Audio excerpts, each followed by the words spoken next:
Les négociations entre Hamilton et Mercedes, une partie d'échec, la presse italienne pense que les discussions s'intensifient.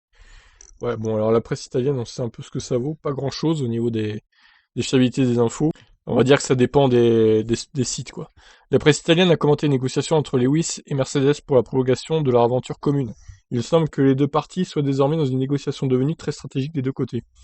C'est en tout cas le terme employé par Alessandro Gargantini, correspondant pour Autosprint, qui révèle que Mercedes ne serait prête à proposer qu'une année de contrat à 35 millions pour Hamilton. Gargantini juge que Hamilton souhaiterait jouer un rôle dans le choix du pilote après 2021 s'il reste dans l'équipe à ce moment-là, sans forcément dire qu'il refuserait l'arrivée de Russell. Russell, contrairement à Bottas, a montré dans les catégories inférieures qu'il peut gagner facilement et fréquemment de manière impressionnante, a écrit le journaliste transalpin. Ses performances à Sakir ne sera pas passées inaperçues chez Mercedes.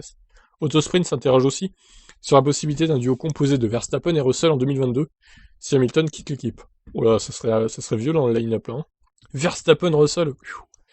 Et Gargantini juge que l'arrivée de Pérez pourrait être destinée à préparer l'éventualité d'un départ du Mexicain. Néanmoins, cette réflexion reste davantage dans le domaine de la spéculation.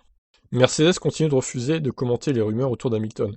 De son côté, le célèbre journaliste Luigi Perna de la Gazzetta dello Sport pense que la partie s'est durcie entre Hamilton et Mercedes depuis la fin officielle du contrat du pilote. Les négociations entre Hamilton et Mercedes autour du renouvellement de son contrat, qui est arrivé à son terme il y a désormais 2 semaines, est devenue une partie d'échec. Voilà, plus vague, tu peux pas faire mieux, quoi. Partie d'échec, bah oui, oui, c'est sûr, c'est une partie d'échec. Hein. Mais on ne sait toujours pas si Hamilton va re-signer et quand surtout.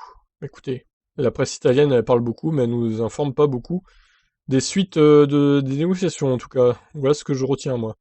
Je vous laisse réagir. Ciao.